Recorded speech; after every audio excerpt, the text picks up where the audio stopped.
Right, here's a question where we're asked to graph this function right there. Now, I see x in the exponent, so it has to be an exponential function.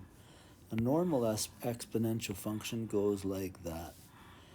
And so if I just had f of x, well, maybe I'll write it down here. F of x is equal to e to the x. It would look something like that.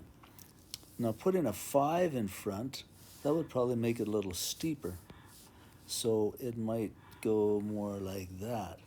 So a little steeper than the first one. So that would be y equals 5e to the x. Now putting the minus sign in there, when it's there, that's in a b spot. You remember the f of x equals a, and then I'll put a base 2. Doesn't matter what the base is. And then bx minus c plus d. So that minus sign is in the b spot.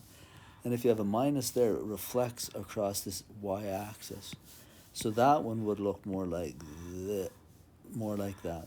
So it would be steeper than the original one, and it would be flipped over the y-axis. So that is what the graph would look like.